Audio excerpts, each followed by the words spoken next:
So I'd like to welcome Dr. VanPuymbrouck and take it away.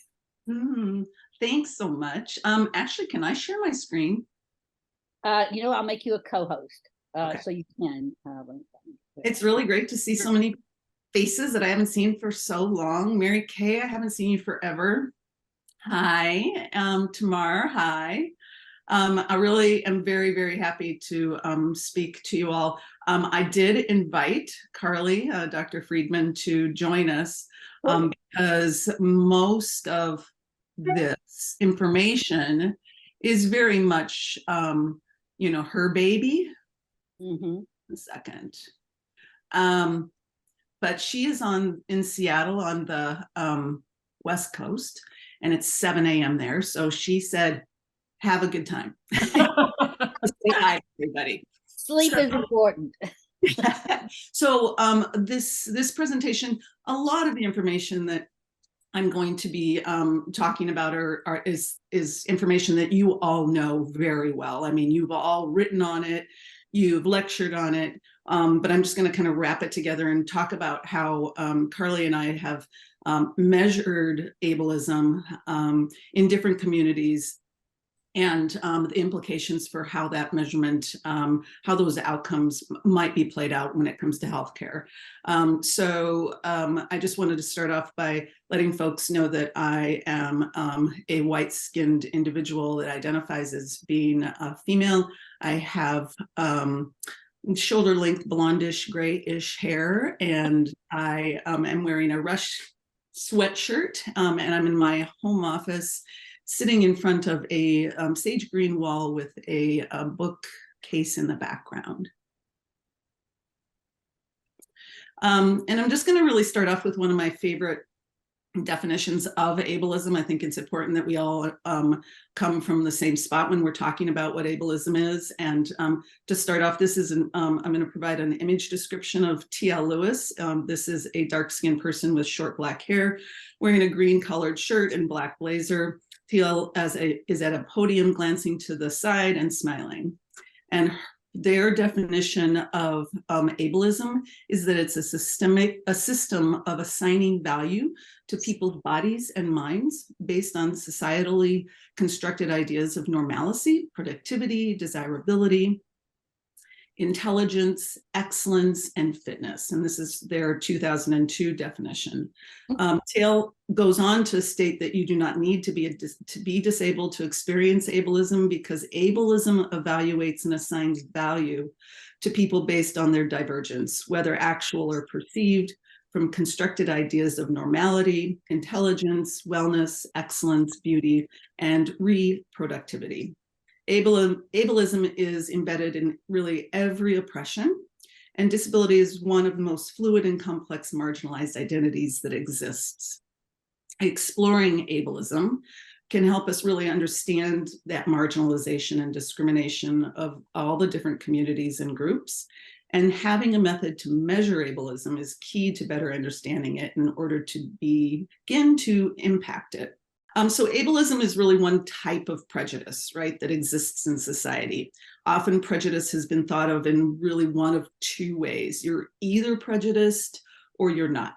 If we think of prejudice such as ableism as a Venn diagram, we typically think of the circles really not overlapping whatsoever. For example, society tends to believe either you're very ableist or you're not. This is actually not how it works. Prejudice is not dichotomous like this. In modern society, almost everyone identifies as not ableist, yet especially in healthcare. Yet ableism is prevalent and interwoven through every level of society, from institutional to interpersonal. And this slide features two circles like in a Venn diagram, except in this case, they are not overlapping. So we want to rethink prejudice and ableism as on a spectrum rather than a dichotomy means we can look at the nuances that exist. It also allows us to examine different combinations of conscious and unconscious thought. And this slide features an arrow headed to the right. It goes from blue to red to show to going from no ableism to extreme ableism. There's also a marker which shows that most people in the middle are in the middle, somewhere between no ableism and extreme ableism. So knowledge on implicit bias, and that's what we're going to be talking a lot about, stems primarily from implicit cognition theory. And I find implicit cognition theory to be really fascinating. You can go down a deep dive when it comes to it, especially if you really want to understand prejudice and how it functions. And biases are only one of many mental processes that function implicitly.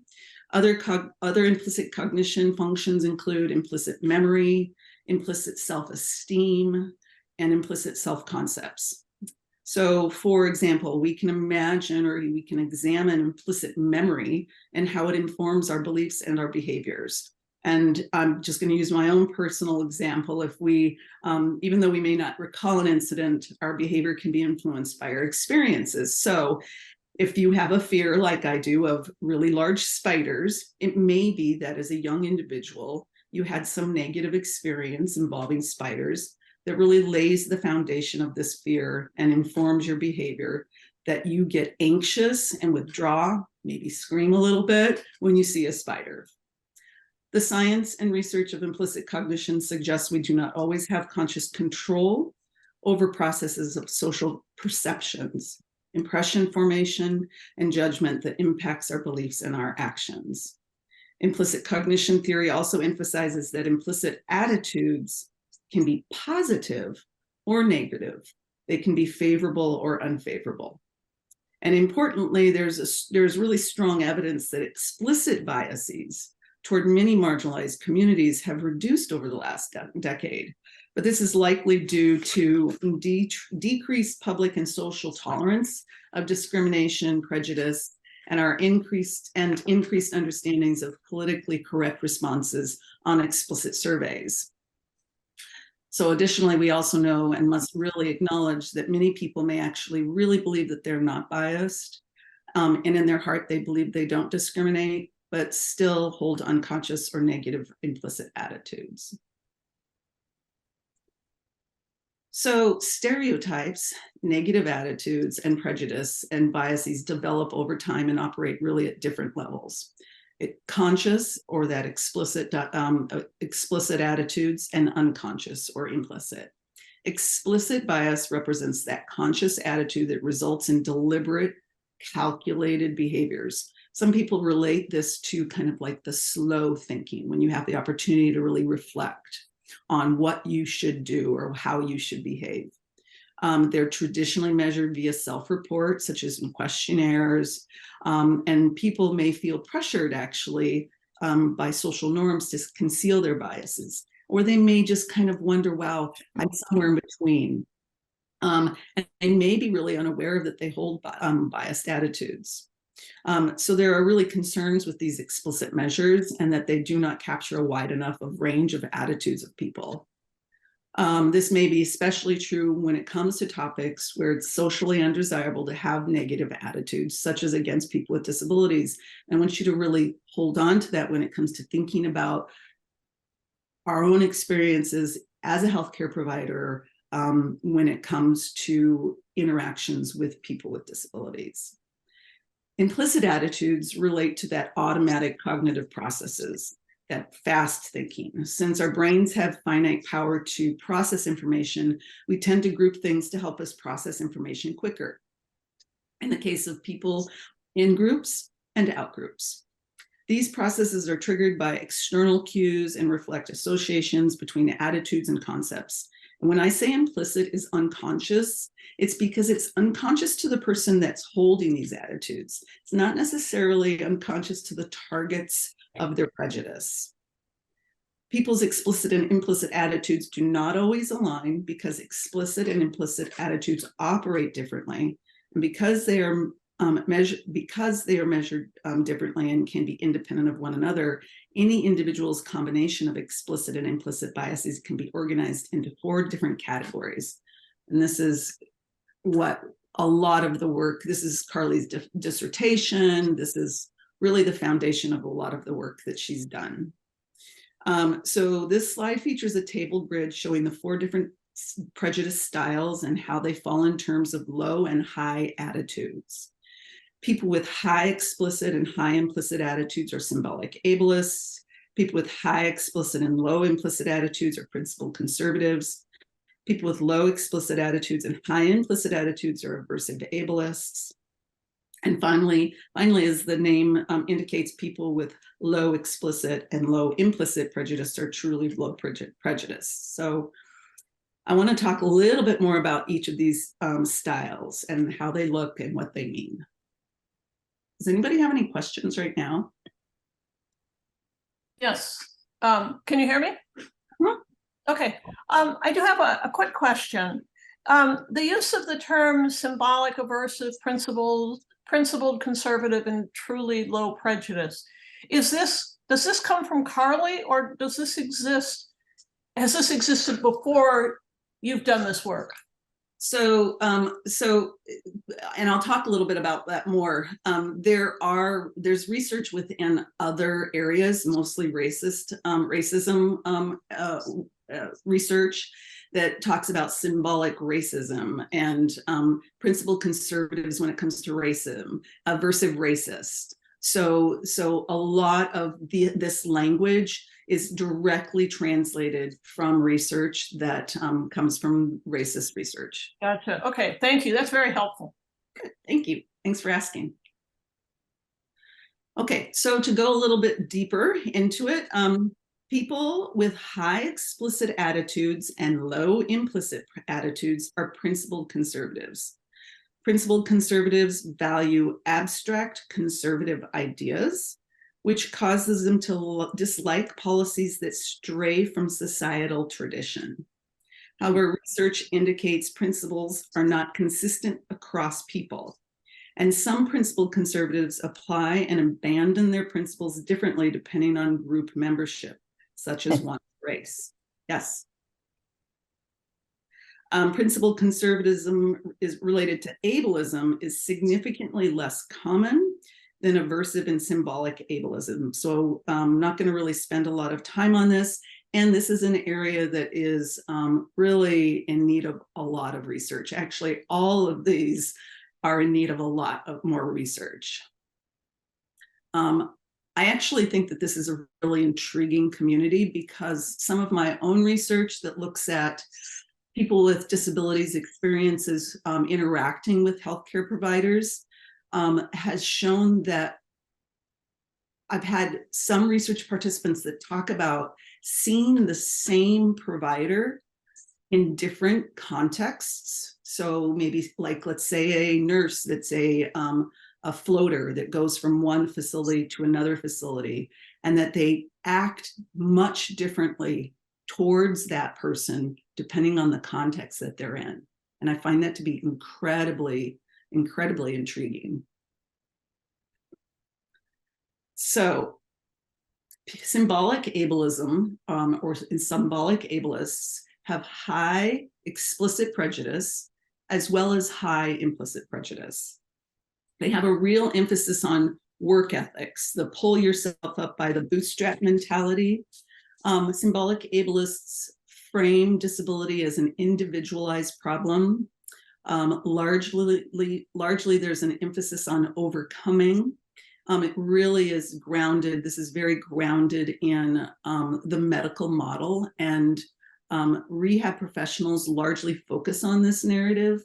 And Dr. Friedman and Dr. Awesome, another person that was at the UIC Disability Studies PhD program, used this study that you see on the bottom of the slide to translate the symbolic racist scale to create the symbolic ableism scale. Okay. Aversive ableists believe that they are not prejudiced. In fact, they hold really egalitarian values as being very important to their self-image. And they're really often very well-meaning people, yet they feel discomfort around people with disabilities and often act in prejudiced ways in scenarios where their prejudice is less overtly evident. When situations are not ambiguous and norms for behavior are well-defined, they will not participate in prejudice acts. So when there's time to reflect, time to think about their responses. In fact, without realizing it, sometimes they may even overcompensate because they've overthought it, right? To appear non-prejudiced in these situations. It's called aversive because of their own personal anxiety and discomfort around people with disabilities, and how this prejudice really is inconsistent with their own self-concept and the rationalized disassociated products of these inconsistencies, such as their behaviors. I personally think I'm an aversive ableist. I work really hard to work on it, but I think this is where I lie. Finally, truly low prejudiced people, like I said, are pretty easy to explain. They have low explicit and low implicit attitudes. They likely share perspectives of disability that align much more with the social or the relational model of disability. And they tend not to ground disability at the individual level, but they look beyond the individual to see how the contexts, the environment, the attitudes are the real disabling forces. So, any question about any of those?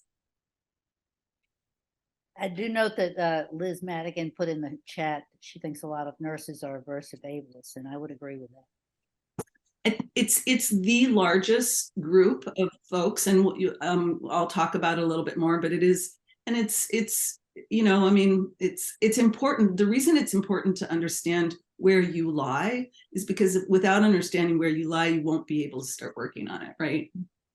And So, I'd have to, Sarah, and I'd have to admit, I took the disability implicit test, and I came out as I think it was mildly favorable to people who were not disabled. And yeah. so I would put myself also in that category, as you did. I think it's a hard nut to crack. It is. And I actually think it's a really great conversation to say, to kind of come out and say, yes, that's where I when I take these tests, I mean, I've taken the test dozens of times, and it really never changes. And which is something I'll talk about, but it's, and I've spent a lot of time reflecting on it, right? And working really hard on it. So, and that was considering that for people who were transgendered, I was mildly favorable to people who were transgender versus cisgender. Yeah. So I'm glad of that. Yeah, that's great, Sarah. That is good. So when it comes to measuring ableism and measuring a person's attitude, it can be really difficult and it's very complex. So it can be done in different ways. We've got direct measures, such as we've talked about, like the self-reported rating scales, and observations such as social distancing scales. And these are those explicit measures that are really easier to measure, but really they're so much easier to manipulate based on social desirability of responses. One common one is the multidimensional attitude scale towards persons with disabilities. I mean, there's a lot of scales out there. Actually, I've got a note here that and it's in my references. And actually, Sarah, I'll send you the my slide deck so that you can send it out to folks. But there's a study that was done by Werner et al. In 2012, entitled "Stigma and Intellectual Disability: A Review of Related Measures and Future Directions," that provides a really nice review of explicit measures. However, this is the scale that Carly and I've used consistently, and Carly uses a lot. It's a symbolic ableism scale. And like I said before, Dr. Friedman and Awesome worked to translate that symbolic racism scale, which is an explicit measure, and they validated the SAS, the symbolic ableism scale, through this work. And it really, it's a Likert-based scale, from strongly disagree to strongly agree. And some of the questions are: discrimination against disabled people is no longer a problem in the United States. And the question on the symbolic racism scale was: discrimination against people of color is no longer a problem in the United States, or African-American people or minority people is no longer a people. So the words were just interjected when it came to disability. So this is the implicit disability attitudes implicit association test. So if you haven't taken this test, it's really worthy of your time. To measure implicit bias, the DAIAT is really the most common, but overall there's there's not as much research on implicit measures as there is explicit measures. There's much less research using this implicit attitudes towards disability. And basically the DAIAT presents you with words such as love, wonderful, and evil, and symbols of disabled and non-disabled people, and asks participants to sort the stimuli in ways that align and conflict with stereotypes. It measures the reaction time and then compares the differences in reaction time when things align, and then also when they conflict with those stereotypes. Several studies have shown that the DAIAT's got construct validity, discriminant validity, and reliability. And research has also shown that even when participants try to fake the IAT, faking becomes very evident. So I hope, like I said, I hope if you haven't taken this, you're intrigued to do so. Just before I move on, this slide features pictures and words from the DAIAT as I described. So to look at ableism in healthcare, you all know very well that healthcare access barriers and healthcare experiences both contribute a lot to the healthcare disparities that people with disabilities experience. There's a lot of research that shows people with disabilities not only have poorer health, higher chronic diseases, shorter life expectancies than non-disabled people, but the research also reports that this is in part attributed to factors such as fewer referrals from providers to preventative care, like healthcare screenings, like a mammogram, and fewer referral to health promotion services, like smoking cessation classes.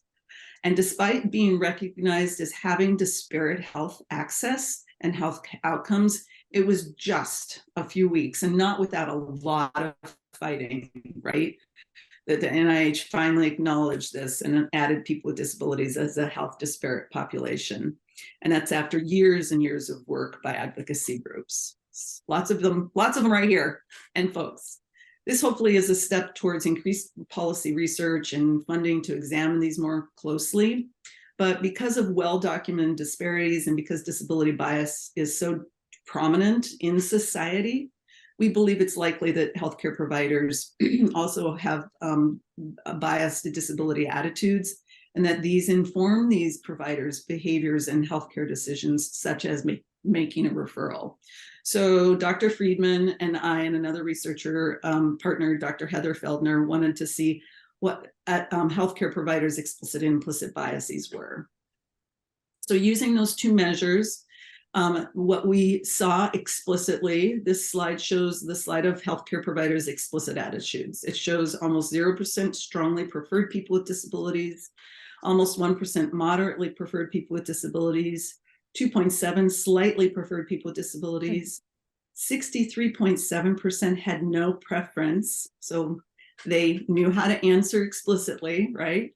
Almost 20% slightly preferred non-disabled people, 8.7% moderately preferred non-disabled people, and 3.4% strongly preferred non-disabled people.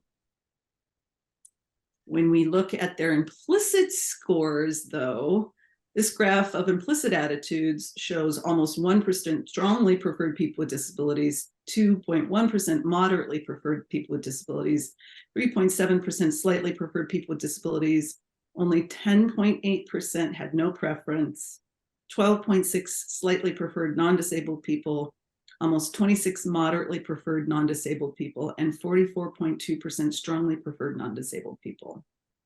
So healthcare providers aren't that much different than the larger population. These outcomes really reflect very closely a study that Carly did looking at like 350,000 people across the US. Any questions or comments here? Not surprising, right? So when exploring healthcare providers' explicit and implicit attitudes together, examining those 4 prejudice styles we find the majority of healthcare providers, or 60.5%, were aversive ableists. 9.6% were symbolic ableists. 2.4% were principled conservatives. And finally, 2.4% scored as truly low prejudice. So most healthcare providers believe that they think about people with disabilities the same as how they think about people who are non-disabled, and likely think that they provide the same quality of care. But that's the piece that really hasn't been explored yet, is to see how that is impacted with same quality of care for patients with disability as they provide to patients without disability, and believe that they make the same clinical decisions when working with people with disabilities as non-disabled people. But because of their unconscious prejudice, Carly and I and Dr. Feldner would argue that they likely do not. They likely do have differences in how they interact. So this slide just shows a pie chart with the numbers that I described. In fact, in a recent study that I'm sure most of us have read, Dr. Lisa Iazzoni and others found that more than 4/5, or 82.4% of physicians reported that people with significant disability have worse quality of life than people without disability. This same study found only 2/5 of physicians reported feeling very confident in their ability to provide the same quality of care to people with disability that they provide to people without disability, and nearly 1/2 reported not strongly welcoming patients into their practice setting. And these findings suggest that a large proportion of practicing US physicians might hold biased or stigmatized perceptions of people with disability. But you know what I find the most intriguing about this study is this was an explicit survey, right? So it kind of scares me, actually. Or maybe the physicians just are really in touch with their beliefs and their attitudes. So just a real quick, another study that Carly and I did that was an exploration of longitudinally across 4 years. It was explored the impact of OT's students' education on their disability attitudes from when they entered their graduate program. It was the summer before they started their program to after graduation. And we used the same approach of measuring implicit and explicit bias each summer across the program. And what we found was that the OT students' explicit disability attitudes significantly decreased between entering their OT program and their graduation. So what did they learn, right? Their explicit scores became more positive overall. This may have been a result of students becoming more aware of socially and politically appropriate concepts during their time in the program, or more culturally competent on issues of disability. However, their implicit disability attitudes did not change significantly throughout the same period. And this suggests that OT programs may fail to influence students' ableist attitudes. And they also show that students in this study were likely still participating in disability prejudice as the result of what we see with their implicit attitudes. And quite honestly, what this shows is they probably became more aversive ableists, right? So when it comes to the implications for healthcare, although implicit prejudice is often a lot more subtle, it can be just as harmful as overt forms of prejudice and results in the maintenance of unjust social, political, and economic structures, as well as restricting opportunities for people with disability. In addition, what we see across these studies, and there's a lot of other studies that I didn't include, there really is a mismatch between providers' explicit and implicit disability attitudes, similar to the general population. But when it comes to healthcare providers, this may be particularly challenging because they're likely to believe that they feel positive about people with disabilities and that they're not prejudiced and provide equal care. But they still likely participate in the prejudiced thoughts and behaviors without realizing it.